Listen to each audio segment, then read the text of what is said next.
saudar os amados irmãos com a paz do Senhor. Uma das questões que me toca, que me tocou e que há muito tempo também fala profundamente dentro do meu ser, e que foi falado, foi enfatizado, a parte de salário, parte de trabalho.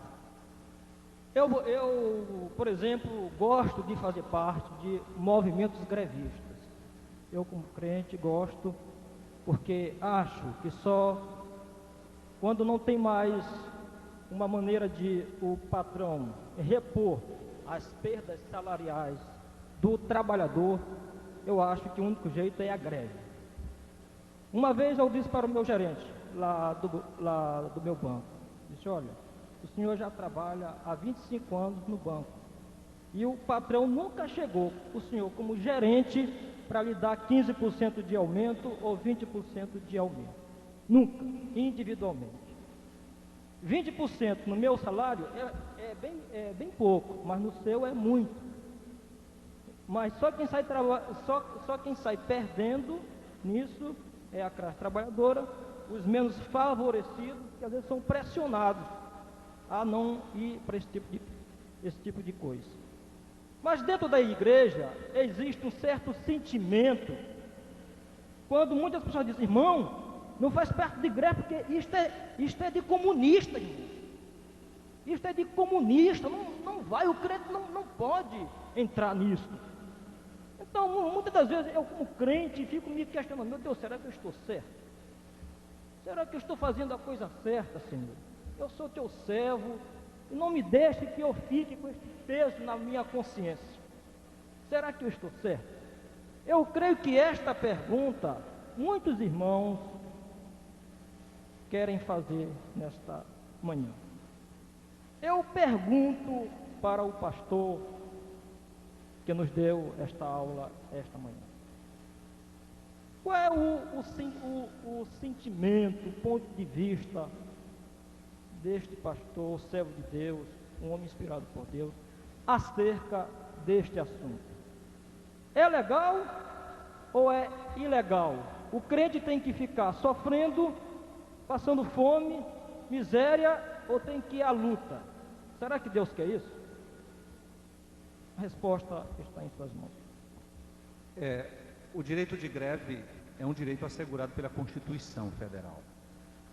Então, o trabalhador sindicalizado, principalmente, ele pode participar de greve. Eu acho que não há aqui como distinguir o crente do não crente. Agora, o que acontece, o que há no Brasil, eu vou dizer isso, não me interpretem mal, existe greve e greve. Existem greves e greves. Existe um grevismo no Brasil que é orquestrado por pessoa que não conhece o trabalhador. Ele é pago só para manipular, para dirigir greves. Nós temos um caso típico agora, o caso da usina da Siderúrgica Nacional, lá em Volta Redonda. Há alguns anos passados, o governo falou em vender aquela usina, privatizar a usina. Então foi uma barulheira tremenda, porque privatizar aquilo ia ser entregue em mãos de pessoas que realmente iam administrar para produzir, porque aquele do governo não produz. O governo paga um prejuízo diário enorme em dólares. No entanto, agora uma empresa em vias de realmente falida, estão fazendo greve. Então, para mim, é uma greve, no mínimo, tola, no mínimo, idiota, né? No mínimo, idiota. Mas, como eu disse, existe greve e greve. Eu acho que o irmão é funcionário de um banco, no caso apenas o irmão, funcionário de um banco. Se a classe, se os funcionários decidem entrar em greve, eu acho que o cristão faz parte da greve também. Agora, há uma diferença, para mim, marcante entre ser parte de um grupo, de um sindicato que faz a greve, e aquele elemento que é realmente arruaceiro. O irmão sabe que existe isso. Existe greve que é simplesmente arruaça. Por isso que diz: existe greve e greve. Existe a greve que começa, termina, os funcionários se não tem tudo o que quer, recebe mais do que teria, e tudo termina bem, não é?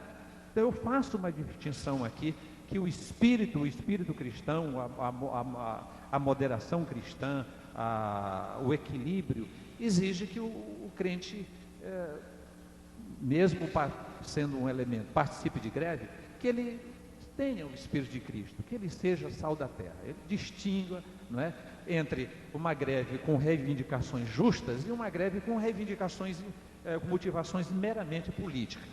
Você sabe que o que exige mais, aqui não sei, mas Rio, São Paulo é o que exige mais. Tem elementos que ele monta marketing de fazer greve, e é só aquilo mesmo. Bom, está aberto. As pessoas que quiserem utilizar o microfone para fazer perguntas, podem chegar aqui mais. Podem chegar mais perto. Se alguém tiver pergunta escrita, que faça bem claro, letra legível, e entregue. Meus irmãos, eu não estou achando bom o som. E às vezes eu não ouço bem. Mudei da acolá para aqui para ouvir melhor, né?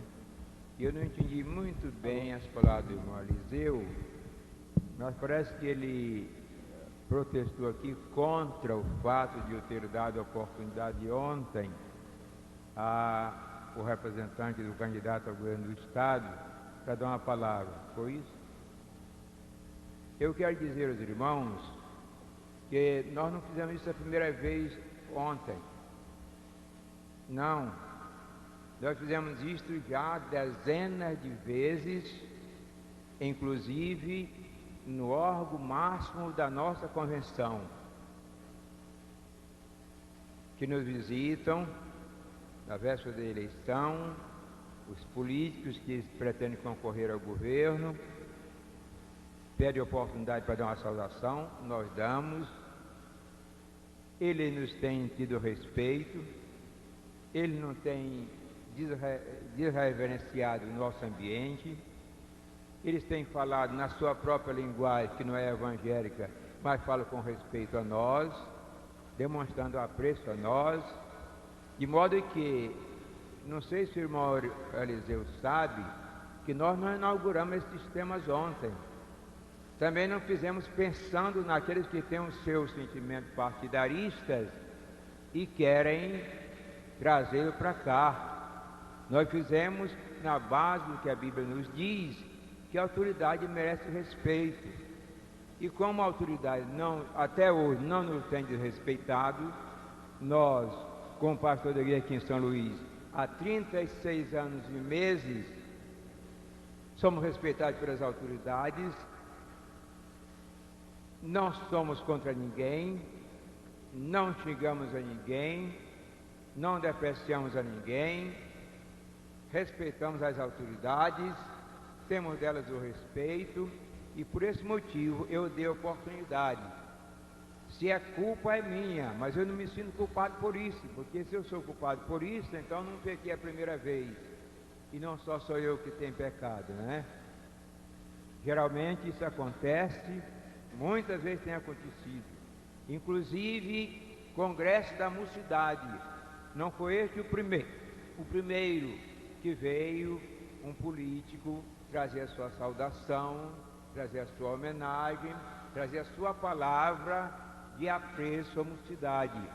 Não sei quantos se lembram que não sei se foi o último ou o penúltimo, um político também candidato, sei lá, no Tempo Central, e disse da dificuldade que ele teve em chegar, em se aproximar do templo, que nós inclusive tínhamos pedido para isolar a rua, a fim de que toda aquela rua na frente da igreja, desde a praça até o outro beco, ficasse como um auditório.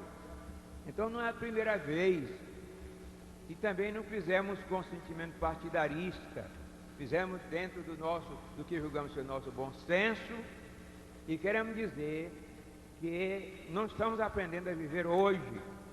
Deus nos tem ajudado a viver durante anos e anos como pastor, lutando com a sociedade, sem choque nenhum com ninguém. É isso que eu tenho a explicar a respeito do que o irmão disse aqui. Se você tem alguma coisa a me retrucar, eu estou aqui.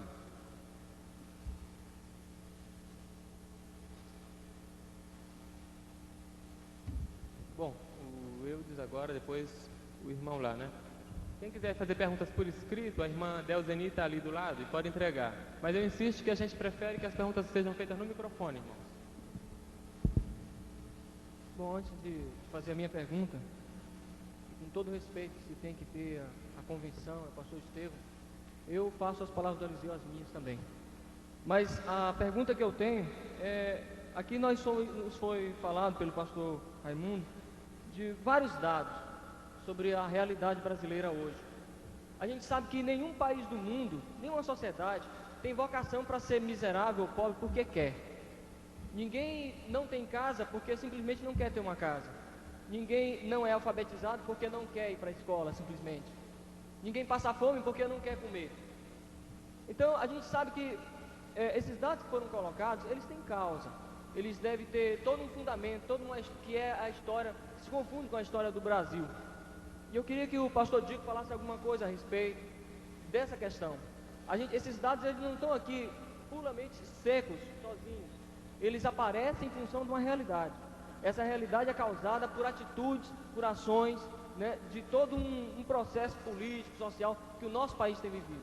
Eu queria que o irmão falasse um pouco a respeito disso, que é por fim a causa dessa realidade que a gente vive hoje. Meus amados irmãos, eu confesso-vos que, como disse quando comecei a ministrar, eu estava pisando assim no que eu chamo de um território sagrado, sabe? Um terreno sagrado, e o que significa muito difícil para mim. Eu não sou, confesso-vos, não sou um especialista nesta área. Eu gosto de ler e, confiando nas informações que leio, e a conclusão a que chegamos, e os sociólogos, as obras de sociologia acerca da formação da cultura brasileira, da formação do povo brasileiro, mostra que a situação em que nos encontramos é um somatório de consequências que vem desde o nosso descobrimento, não é? Vem desde o nosso descobrimento. Optamos por um sistema político, na época, decorrente até do nosso descobrimento, a Portugal. Observe, por exemplo, as colônias de Portugal, que permaneceram colônia até mais recentemente, como sejam alguns países da África. São países extremamente miseráveis, né? Extremamente miseráveis. O sistema de colonização tirava dos países, das suas colônias de então, tudo o que podia. Tirava as riquezas minerais, né? Dava ao povo o mínimo necessário, porque precisava desse povo como mão de trabalho escravo, né? E dando o mínimo que podia. Quando chegou a época da República, aconteceu o mesmo caso. A família imperial brasileira, né? A família imperial brasileira tirou também do solo brasileiro o máximo que pôde, transformando o povo, aqueles que aqui, na verdade, haviam nascido de escravo dos interesses da coroa, quer dizer, dos interesses do próprio império. Veio a proclamação da República. Nós tivemos ao longo de todos esses anos mais governos militares, ou mais governos não eleitos pelo voto direto do povo do que governos eleitos pelo povo. Consequentemente, nós sempre tivemos desde o princípio governantes que não se identificavam com o povo, não tinha nenhuma identidade com o povo. O povo não podia reivindicar coisa nenhuma porque não tinha a opção de, em época de eleições, mudar os seus governantes. Então, a permanência, a não periodicidade, ou seja, a não mudança de governo, criou o que chama-se de o hábito do cachimbo, o hábito do cachimbo, que deixa a boca torta. Então, os governantes tinham dinheiro para tudo o que queriam, menos para investir, né? Para investir na educação, investir na saúde, para investir na habitação. E o povo ficou sempre à deriva, né? Ficou sempre ao sabor dos governos ao longo dos anos. Quero, porém, reconhecer, apesar do que disse o irmão Eudes, que nenhum país é pobre por vocação, nem ninguém deixa de ter casa por opção, por não querer ter casa, que a influência religiosa, ou a religião tem uma influência muito forte no nosso país, viu? A Igreja Católica como senhora de tudo, pregando inclusive a pobreza, não como uma opção, mas quase como uma vocação, se associou, se somou a alguns poucos ricos da época, desde o descobrimento, que era quem mantinha o clero, né? E então era conveniente ao clero na época manter o povo na ignorância, né? Mantê-los sem estudo, e era uma forma de ter um grupo grande incapaz de questionar, né? Incapaz de questionar o clero, né? De questionar o próprio clero. Ou seja, nós vivemos nesses últimos 30 anos com o advento da televisão e dos meios de comunicação, tem sido muito difícil para o próprio governo, tem sido difícil, por exemplo, para o clero, porque o povo está esclarecido, a informação entra de porta adentro, eles têm as informações, mas eu confesso que a coisa é ainda muito difícil. Pode que existam razões, e sei que existem razões mais profundas, não é? Que um sociólogo estudaria e traria subsídio em mais profundidade, mas o que eu sou capaz de dizer neste momento é isso.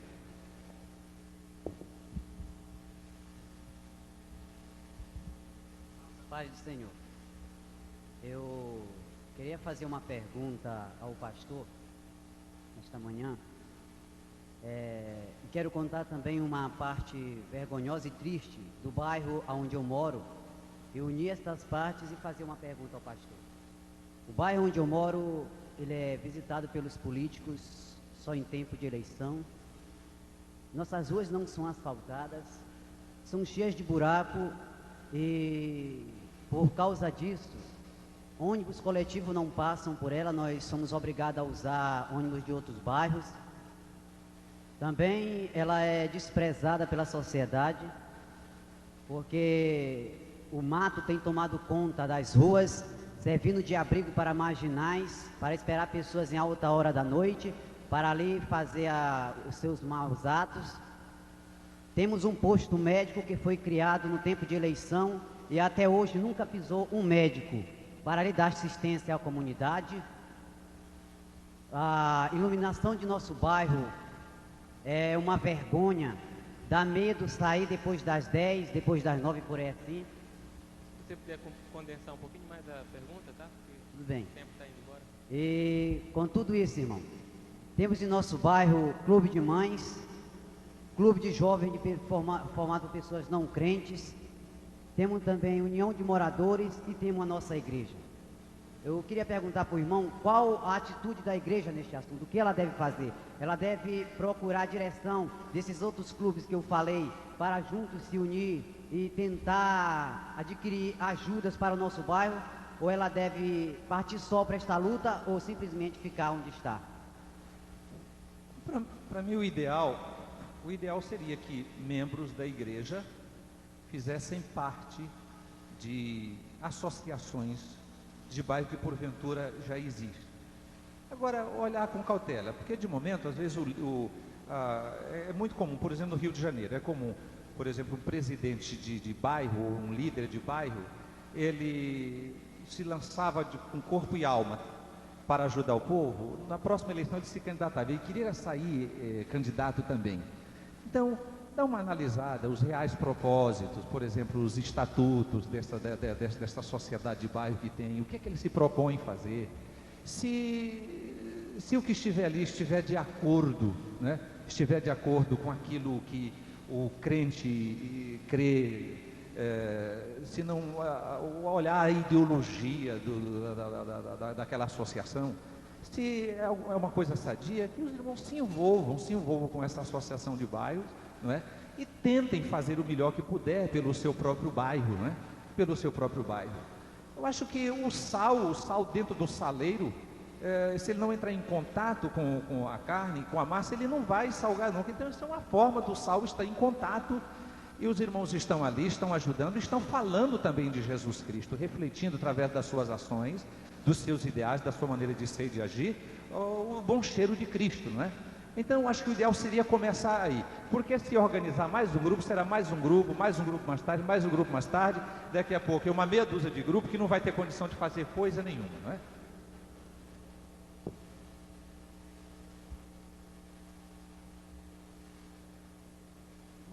A paz do Senhor.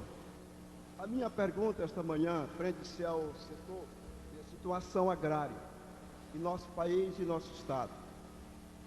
Certa feita em Bacabal, como diz aqui, a situação tornar a reforma da realidade. Irmão, você podia repetir, porque falou fora do microfone aqui, ó. O senhor falou fora do microfone, aí você podia repetir novamente?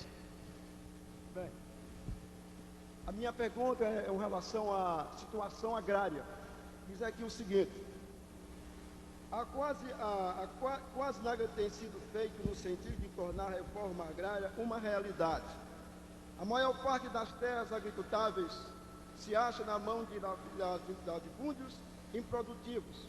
A área reservada para o plantio da agricultura de subsistência é cada vez menor, enquanto as áreas que em mão de grandes latifúndios no plantio de produtos de exportação são cada vez menores.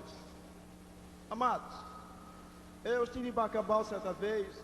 O irmão nosso ocupava uma pequena gleba de terra, era de um certo cidadão, e nosso irmão trabalhou muito tempo, de acordo com o contrato feito pelo cidadão da terra, pagou o que foi estipulado, pagou o acordo, e no final do acordo, o dono da terra achou que era pouco que ele tinha pago, e cobrou muito mais ainda.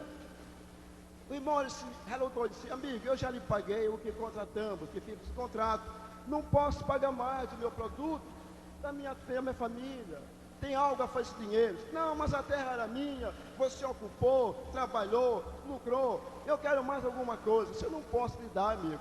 O combinado já foi feito, já lhe paguei, tantos quilos de arroz, tantos quilos de farinha, de feijão, esta foi a minha subsistência. O homem lutou muito com aquele dono de terra, ele não deu o seu clamor, mandou que seus capangas fossem tirassem do seu paiol quase toda a sua produção. Ele correu à delegacia e quase não achava um apoio, uma solução. Eu, como crente, fui ao local, observei e vi que era uma exploração. Fiquei pensando, o que podemos fazer nessa situação? Até os próprios irmãos do interior sofrem essa exploração, este furto por causa da terra. E nós que fizemos? Certa feita, falando com o doutor no centro, ele disse: rapaz, olha, hoje o Brasil, o problema do Brasil é reforma agrária, é terra. E vocês que estão fazendo a favor das terras? Eu li certa vez em jornais que a Igreja Católica pegava os trabalhadores e incentivavam a tomar terra das pessoas de terra para tomar posse, Irmão, se apropriarem. A pergunta, a pergunta, só por causa do tempo? Certo. Tá. Então eu dei a resposta: olha, a igreja tem a obrigação de orar para os sábios pecadores, orar pelas autoridades que façam uma boa direção neste país, não tem nada com terra. Mas rapaz, vocês também são seres humanos, por que vocês são? Quem nada pode fazer isso não? É só orar e entregar o poder a Deus. Então eu pergunto ao meu irmão Raimundo Oliveira, se eu respondi certo ou não, o que deve fazer sentido de questão de terra no nosso país? Só para concluir rapidamente, amado irmão, eu confesso que eu não vejo uma saída para este problema. Eu não vejo. É necessário que, de princípio, que haja vontade política dos políticos para resolver. Há 2 dias esteve aqui o ministro da Agricultura, aqui em São Luís. Veio ver uma área de terra que havia sido comprada pelo governo federal há 3 anos passados, pago, e a área nunca tinha sido entregue para a reforma agrária. Ele veio, viu a área, sem falar com os políticos aqui, voltou para Brasília. Consta que ele está desapropriando a terra para começar, de fato, uma reforma agrária, aqui dentro da ilha de São Luís. Então, é necessário que haja vontade política. Vontade política. O crente em Jesus não aconselho, desaconselho, não deve fazer, não deve se armar, não deve revidar com armas aqueles que vão, e já aconteceu aqui também, eu soube o caso de um irmão que teria sido assassinado na região há algum tempo, não é? É esperar em Deus, mas continuar junto às autoridades, reivindicando os seus direitos. Reivindicando os seus direitos. Pode que a autoridade não cumpra com o seu dever, mas a igreja do Senhor Jesus tem a responsabilidade de a autoridade dizer: o senhor autoridade, o senhor governador, o senhor prefeito, o senhor tem que cumprir, porque a lei manda. Ficar ali e esperar, né? Esperar, não há de fato, não há o que fazer fora disso. Irmãos, nós gostaríamos de nos desculpar com os outros que estão na fila, porque o tempo acabou. E o seguinte, se as perguntas de vocês, porque à tarde, a continuação deste assunto, se der para encaixar, então vocês viriam para o começo da fila à tarde, porque é a continuação do assunto, né? Igreja e Realidade Brasileira, porque a gente vai ter que parar agora, tá bom? O pastor vai querer dizer alguma coisa de conclusão, não? Tá. Só queria lembrar uma coisa, irmãos. Aos irmãos que estão saindo, ouçam um segundo. É que o horário desse congresso é o mais confortável possível, face aos anteriores.